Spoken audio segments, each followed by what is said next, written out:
feeling like you want to make something, but you just don't know how to get it there? You start to create, and then you hear that nagging voice that's like, I'm not good enough. Or, I've got way too much to do. I'll do it later. We've been there. You do not have to stay stuck. Join us, your creative coaches, Emily Hatch and Carrie Schaefer, for a 12-week journey through Julia Cameron's The Artist's Way. We're going to tackle the book that's helped millions, week by week, with a community that's all about support and accountability. Maybe you've tried it before and didn't finish it, but with us and a whole community behind you, you're going to finish it. So are you ready to unlock your creativity and make peace with your inner critic? Sign up for the Artist's Way class. We can do this together. Class starts September 1st. For more information or to sign up, visit honestlydearlistener.com/classes. Do you think you're lazy? Are you worried life will pass you by if you don't work hard enough? Do you have days where everything seems so overwhelming you just want to stay in bed? Same. Today on Honestly Dear Listener, we're talking about time and how to live in balance while it's moving without our permission. We're two childhood best friends talking about creative mindset. I'm Emily Hatch. And I'm Carrie Schaefer, and this is Honestly Dear Listener. Honestly, dear listener. Woo! So it could be the lipstick, but your teeth look so white and beautiful. Thanks. Mine are like grayish brown, and yours are like ding, super white. I think, like anything, it's just the lighting. But thanks, because the other day I was telling my child, I was like, you need to go brush your teeth. And he is like, well, mama, look at your teeth. They are yellow. And I was like, oh, I guess they kind of, oh. And then after that, I was like, do you think you have a pretty mom? And he goes, yeah, you're not terrible. And his voice went up like that, like it was a question. And I said, just a good reminder not to get my self-worth from my kids. There it is. So I'm not terrible. I'm sorry. I'm not terrible. Oh my God. I mean, I think this is weird. I think it's probably okay for your kid to not think you're hot. But I think that the difference though too is like girls, I think tend to be more like, my mom is beautiful. Like, you know, and boys are like, don't, ew, don't think about that. Really? I don't know. Because I feel like I've always been super neutral on my parents. Like, I don't know. I don't think you are beautiful. I don't know. Like, they're just my parents. But also I feel like I've known way more little boys who are like, Mama, you're so pretty. Oh, that's just nice. not mine. So it's See, fine. My It's kid fine. is like, I think my kid thinks I'm beautiful. I think my mother's beautiful. The jury's out on my dad. I think that's weird for me. I'm just like, I don't want to think about if you're attractive or not. To me, you're just weird. Like, no offense, Dad, but yeah, I don't know. But I do know that my kid, like, at a show was like, my friend is simping over you. And I was like, What the hell is simping? exactly. I was like, is that good? Wait, what does it mean? It means like being like, oh, ooh, like I think it's like Simpering? simple, like it's like being dumb about it. I don't know. I'm not sure exactly. Interesting. I hope that's not offensive. I don't really understand kids these days. I'll tell you that. I don't either. But yeah, like that was a compliment. The other compliment that they gave me was that their friends think I'm a lesbian. And I was like, that's the ultimate compliment. I was like, oh, thanks. And they're like, that's a compliment. Like, you're giving Ooh. off like lesbian mom energy. And I'm like, okay. And then they did have a talk with me once. Are you sure you're not gay? I mean, I think everyone's on a spectrum of Yes. gayness. 100%. And I've had moments, I suppose, but it was like they were trying to make me come out, you know? And I was like, I can't help you with that. I definitely am married to a guy. So, and I love him, and I'm happy with all the junk he's got going on downstairs. So anyway. But it was a huge compliment back when they still liked me, like 16 or so. Yeah. Yeah. Oh man. Here's the deal. I would rather, I was thinking about this the other day and I was like, I don't want to be known as like, oh, Carrie, that pretty girl. I just like, because sometimes that's dangerous to be the pretty girl. If you're driving across the country alone in your car and you stop at a rest area or whatever, or a gas station, I don't want to be known or remembered as the pretty girl. That's a big fat target on your head. That is true. I would rather be known as the girl who cleans up well. Because then there's a sense of control over, like, I can, like any pig, I can put paint on my face. Lipstick on a pig. That's one of my favorite analogies. However, that makes me feel really sad and weird in relation to you. But No. I'm just saying that there's a sense of control. Probably it's a safety thing as a lady living in a patriarchal system. But also I kind of like it that, like, I can roll out of bed and, just like my grandma says, like, you can look like poor pitiful Pearl. Most of the time I embrace poor pitiful Pearl. Now, once every 2 years there's an event or something that I get called out for, and then it's really time to clean up nice. You clean up real nice. Yeah. And then, but that's a choice. I choose to put on heels when I want to, and I choose to paint this face when I deem it appropriate. And all the other times, I'm just a nobody in the crowd looking like everybody else, or slightly worse. It's an interesting, it is riddled with like heavy stuff, the things you're saying. And I'm trying to keep it light. Like, I don't know what you're talking about. I don't want to be a target of rape and murder.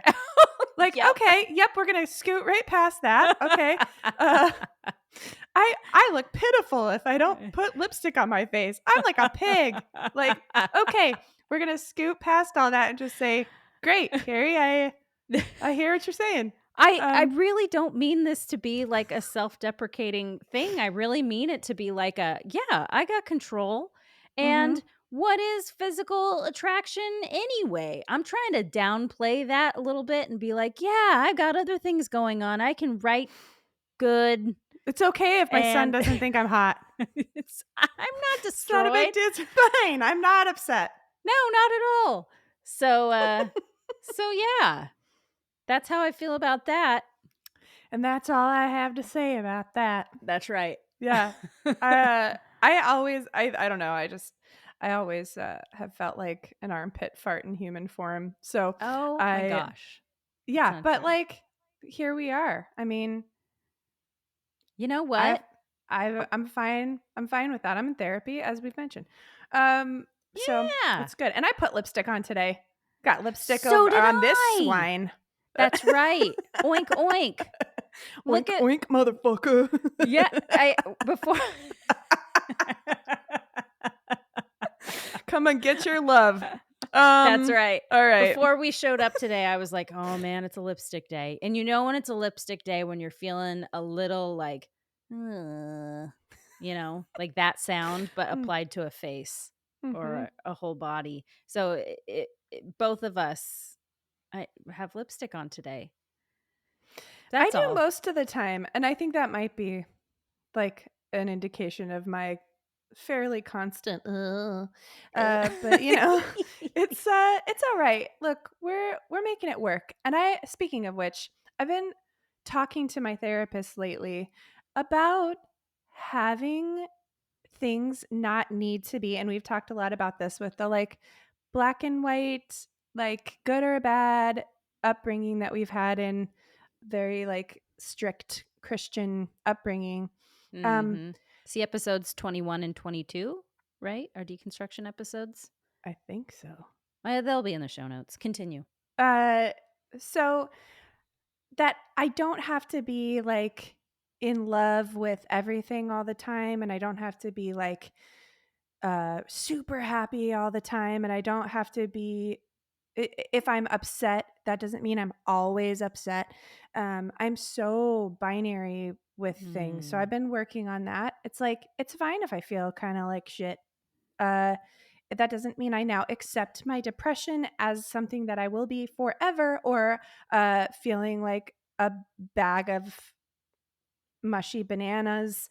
Like doesn't mean that I will feel like that all the time. I'm working on it.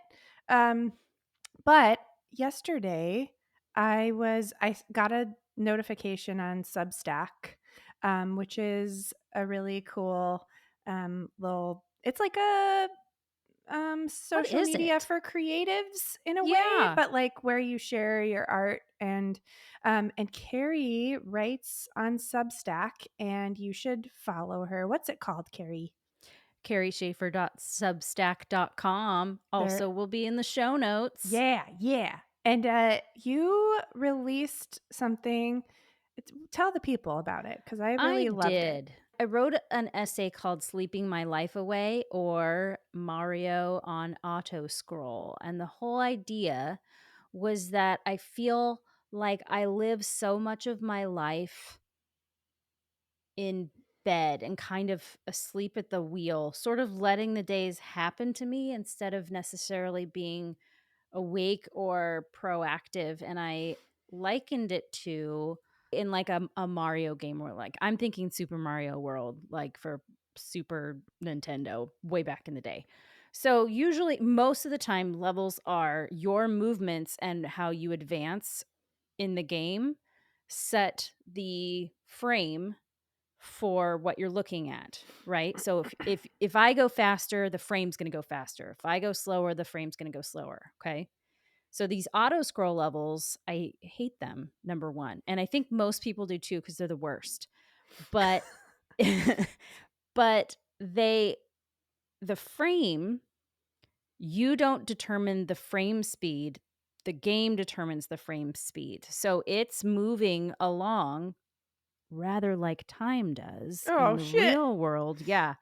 And you have to move with it, or else if you don't, you'll be pushed, you'll actually be physically, if you're at the back of the frame on the left side, you'll be pushed along by the frame in the game. And I just feel like so much of my life I live on the left side of the auto scroll frame, where life is literally pushing me along, and then I inevitably get squished between myself and an obstacle and I die. Not in real life, in the game. I'm not dead. Oh, thank So God. This would make I our conversation super creepy for me. so weird. But the twist was Carrie was always dead. I'm gonna now have nightmares. Anyway, yeah, okay. So anyway, that's kind of I want to be more proactive, less reactive in my life, more awake, more anticipating, more like, okay, here's the thing that's coming down the pike, somewhere towards the front of the screen or the right of the frame. Mm-hmm. So that's the post in a gist. And it's so good. You have to hear it. You have to listen to it. It's so good. I love Carrie's writing. Why is she not famous yet? I'm not sure, but we're on the way. Right, we're on the way. I'm your manager now. Let's go. Manage me. You're gonna be a star, kid. I'll tell you what. We'll get to naming lights. I love it. I love your transatlantic accent. Thank you so much. So when I was talking to my therapist yesterday, I made a reference to that and said, I, on the other hand, am at the right all the time. Just like, and if you guys know this function of the time pushing you along, you can also be trying to push the screen along and won't be able to go any faster, no matter how hard you walk with your nose on the tip of the screen. And I've literally done that in the game. And I do that in my life. I'm like, okay, come on. Like, I will miss coins. I will miss the experience of what I could have, because I'm like, all right, hurry up. We got to get where we're going. This is not fulfilling goals. I'm not here to like make friends with coins and hop on turtles. I need to see what's coming. Like the flag is my intent. But with pushing at the front, you don't see the obstacles or the turtle that's going to get you, and you don't see the falling off a cliff, because you're too busy pushing along, and then whatever happens you're like, what the hell? And so that is me for sure.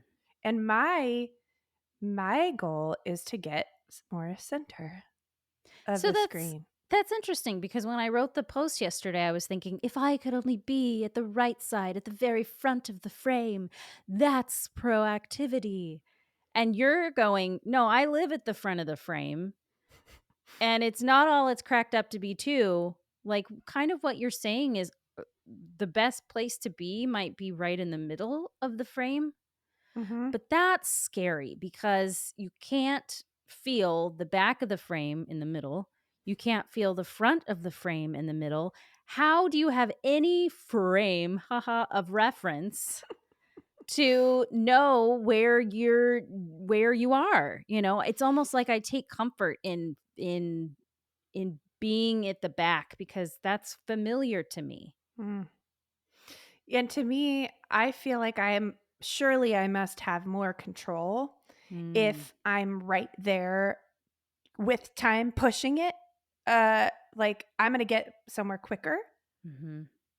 No, it, it's like a false sense of control, because if you're in the center of things and always trying, it's very hard to stay dead center, right? Mm-hmm. So we're always practicing not pushing time and then not sitting back, but really being able to be in the center of things so that you can see the obstacles before they come to you and you have time to plan, and you can see the bonuses that life has to give you and be present in those moments and like explore the whole frame to see like, oh, is there a vine here? Is there a surprise extra life? Is there a like I have time to explore where life has placed me at that moment, right? Right.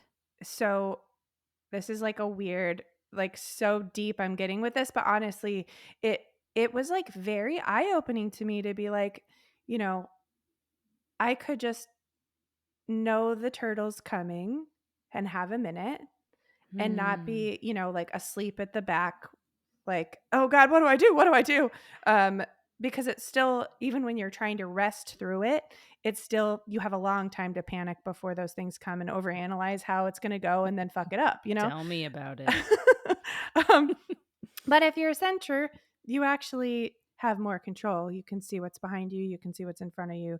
You can explore.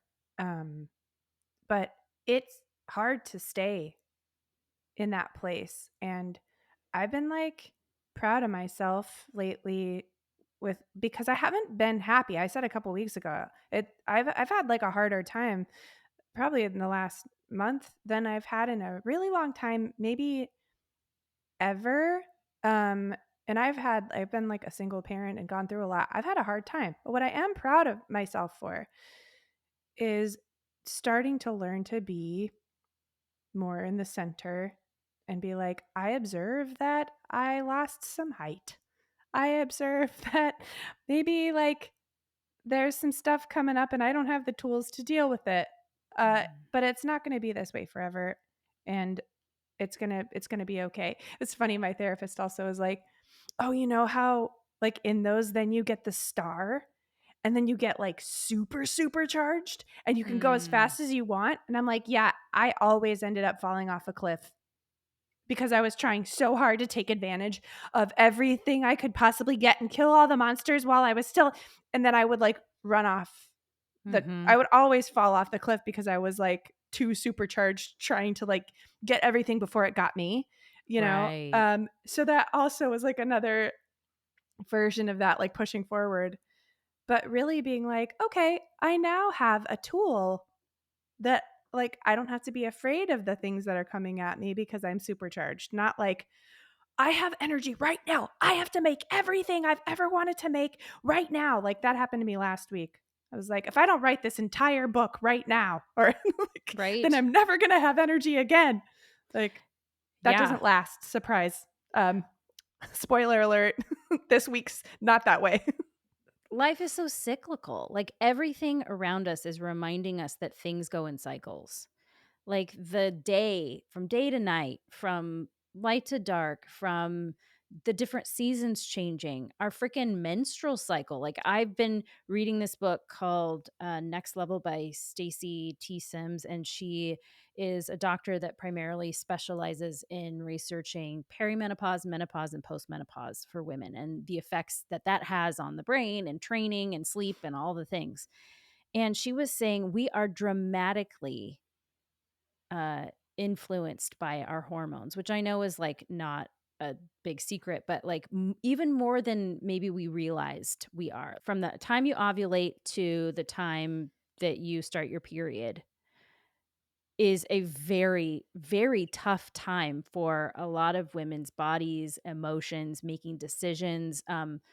Performance on in a sport, like so much so. So when we're talking about our art and how much our body affects us, I think for so long and even now probably I still am like I don't have to eat. I should be okay and eating is just annoying and I don't need to do it. And then an hour later I'm like I have no energy to live my life. Why? Yeah. And Yep. so no wonder there are times we can't sustain the level of, oh my gosh, I'm having an excellent day. I'm having an excellent week. I'm making all the things. I'm doing all the things. Like that's not what we're designed to do, to be on all the time. Like, in Mhm. fact, there are biological systems built in to keep us from doing that. So, like, don't fight it and be like, my main takeaway here is that I'm a failure. No, you're a human. And Mhm. being a human means sometimes you're going to be on, sometimes you're not going to be on at all. You're going to be way off. And that's okay. Being able to accept that is really hard. Like, It is hard. I mean, yeah, I'm a human. Ugh. Well, like everyone else is, Well, of course. Yeah, but they are, but not. I'm not. Well, And yeah. I should be able to, it's 4 p.m. and I've only had a cheese stick. I should be able to still go for a walk and not feel terrible. Like, Yeah, and that's the thing too. It's like, I'm realizing how often that, like, today's a bad day could turn into I'm a bad person. absolutely. I was saying to my therapist that that's like not turning it inward to I'm bad. Like, okay, so I feel like I didn't get as much done today. And just acknowledging that that's also a feeling. Half the time that's not real at all. More than Yeah. half the time. But I feel like that. Okay, so if I feel like I didn't get enough done today, that's because I'm lazy Hmm. or I have too high expectations for myself, which is something that's a character flaw. So I will turn anything into I'm bad. I am, or I am not. I am not. Yeah. Mhm, mhm. And it's like, this isn't my identity. This is a Hmm. day. This is an hour. Like, things can change very Hmm. quickly. Stephen Pressfield's book, The War of Art, he says, like, you can't take your failures personally and you can't take your successes personally either. Wow. They just are. And I'm like, well, that's good. At least I've got half of that because when things are going well, I'm not like, I am good. Right.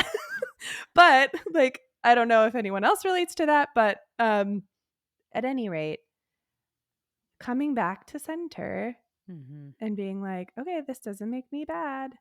This Hmm. is just, I need to be able to see everything and like come back to center. Oh, you're pushing. That doesn't Hmm. make you bad. Come back to center. Oh, you sat down for a long time and you're sad now. That doesn't make you lazy and bad. Come back to center. Like, Hmm. it's like practice. Well, and the language that we use, even if it's just in our heads, maybe even if we're not even saying it out loud, but the language that we choose to use with ourselves, oh, I am lazy, instead being like, whoa, whoa, whoa. Okay, take a step back. I know that it feels on some level, it feels like, yeah, I should be able to say I am lazy. I get to say that I'm lazy. Like on some level, it's doing something for us. That's my right. Mm-hmm. But instead, putting that aside and saying, okay, I just had the thought, I am lazy. Looking outside of the situation, understanding that we are not going to be performing at top whatever all the time. How can I transform that verbiage into something that feels and is more true? You know, okay, Mm-hmm. I am tired today. I feel tired today. Mm-hmm. Or I feel like I need a 20-minute break before I get up and do XYZ. So Mm-hmm. it's giving that little, like, allowing ourselves to be a human being. Congratulations, you're a human being, even Mm. though all I want to do is just be a superhero. All the rest of I should be able. So much of my life has been permeated with this phrase. I should be able to. Mm-hmm.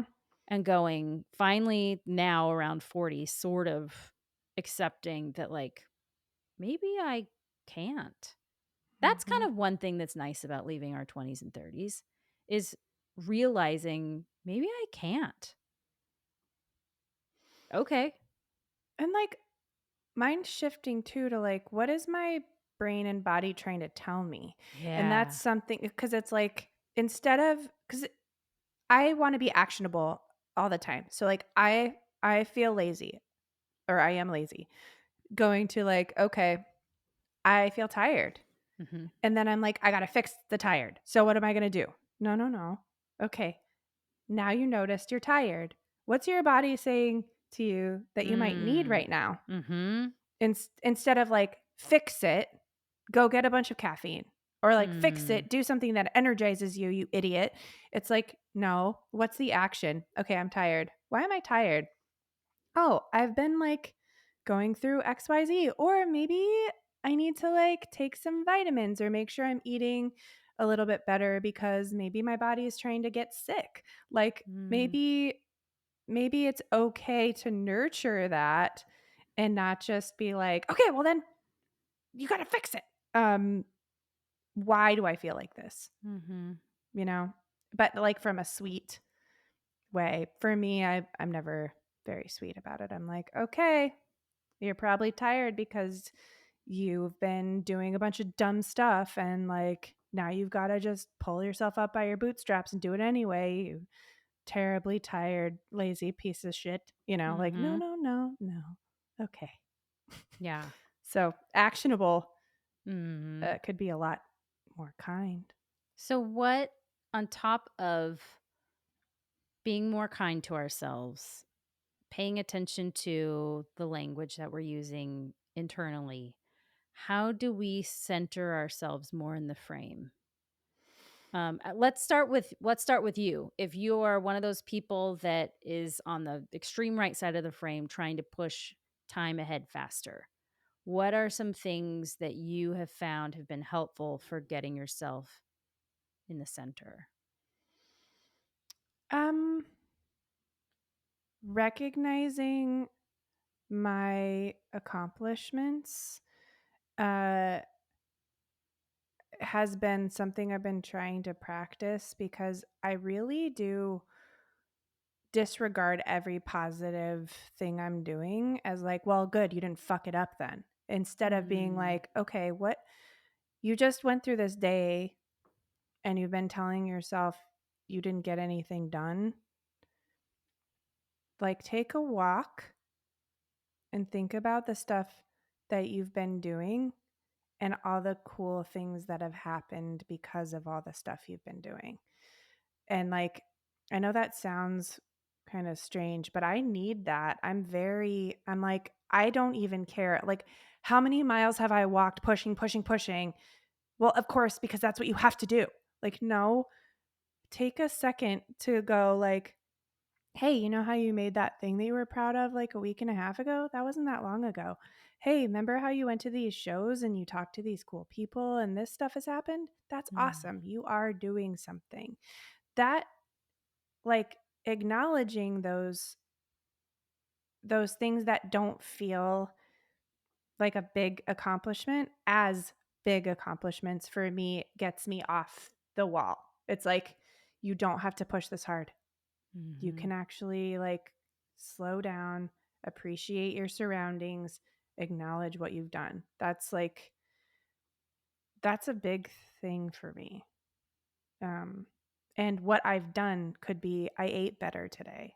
Mm-hmm. Like, it doesn't have to be the biggest thing, you know. I Right. wrote some stuff down this week. That's cool, you know. That helps me not push as much. Mm-hmm. What about you? What gets you off the other side of the wall? Yeah. So I think maybe one of the things that you really hit it on the head when you were talking about how when you're kind of back there sleeping, you kind of see all these things coming and you have enough time to get really anxious about them.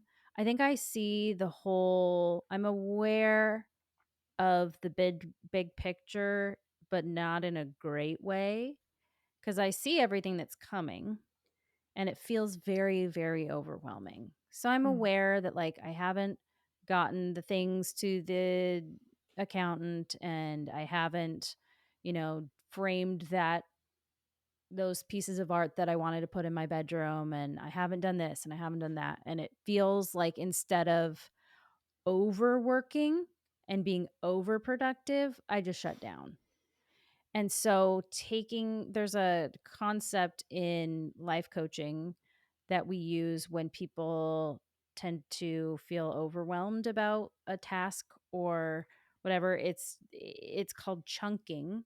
And it's when you take a larger task that doesn't feel motivating and you chunk it down and you stop chunking it, in meaning that you take the big piece and you keep subdividing that big piece until the pieces then are small enough that you start to feel excited or motivated mm, to tackle one of them. mm-hmm, And that's different for every person. And it's different probably for every task. And so understanding that like I'm not a piece of trash if I can't tackle the whole thing now, everything all today, go. It's subdividing down until I can just have forward movement on anything. Like mm-hmm, any forward movement is appreciated because all of those little tasks add up to one, a big amount of, or a big task. So mm-hmm. it's also, and this is all the boring stuff that people talk about that I've always been like, "Nah, nah, nah," until I started kind of getting a taste of it, but it's going to bed at a good time. I know that is like that is the most boring thing. And I Wah, wish wah. it is. It's such a want because it's like, no, I would so much rather somebody be like, okay, a way that you can improve your life is you drink this magic potion in say this ceremony under a blood moon and then all the fairies come out. Like that's how I want things to be, right? And it's Not just never go to bed at 9 I know. tonight. That is so anticlimactic. Like I want it to be sparkly and magical and amazing and it's not. Mm, It's going to bed for me anyway. It's going to bed between 8 and 9. Boring.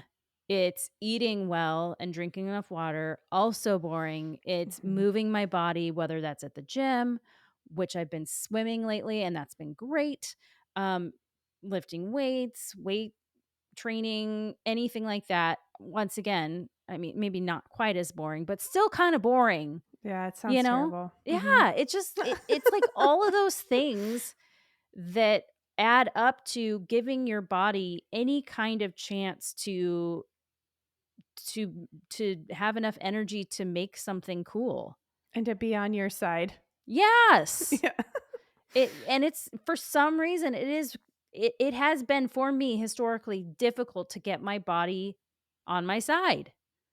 I'm like fighting my biology while Mhm. I'm trying to make art and that's never fun.